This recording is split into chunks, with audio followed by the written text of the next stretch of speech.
E se eu te dissesse que a origem do primeiro Velozes e Furiosos é uma história real, relatada de dentro do submundo dos pegas de rua de Nova York? Sim, amigos. Velozes e Furiosos nasceu de uma reportagem. E o mais curioso é que essa reportagem não foi feita por uma revista de carros, mas sim por uma revista de música e cultura hip hop chamada Vibe, que foi fundada por ninguém menos que Quincy Jones, o cara que produziu Michael Jackson, Frank Sinatra, Miles Davis, dentre outras lendas. E o protagonista dessa reportagem não era um personagem bombado, exagerado, cheio de pose ou de frases de efeito. Era um cara real, com recursos limitados, que acelerava e preparava o próprio carro nos rachas com o mesmo rigor com que ele estudava a psicologia dos seus rivais.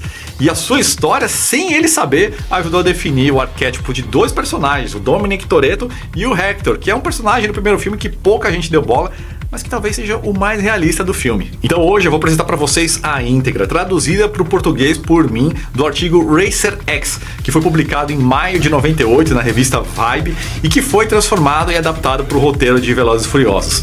O Kevin Misher, ele era um executivo da Universal que lia a Vibe, né? E quando ele topou com essa reportagem, ele se arrepiou todo, porque ele se deu conta de que aquilo já era um filme estruturado, esperando para ser adaptado para Hollywood, porque tinha tudo ali.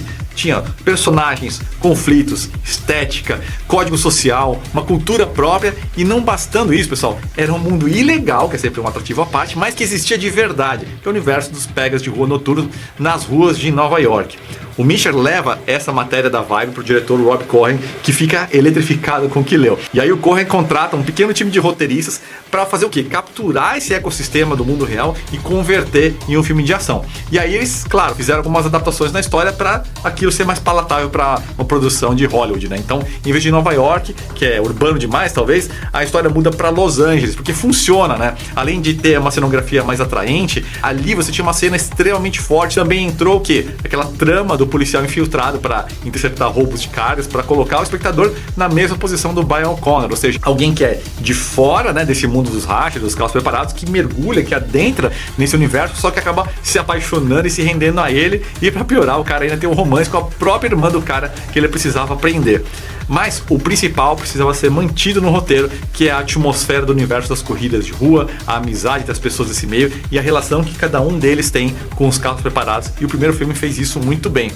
E a curiosidade mais intrigante é que, para o processo de climatização, o diretor Rob Cohen exigiu que os produtores e atores frequentassem a cena dos pegas de rua de Los Angeles. E foi assim que o Paul Walker se apaixonou e decidiu fazer parte desse universo, borrando completamente a fronteira entre o ator e o personagem Brian.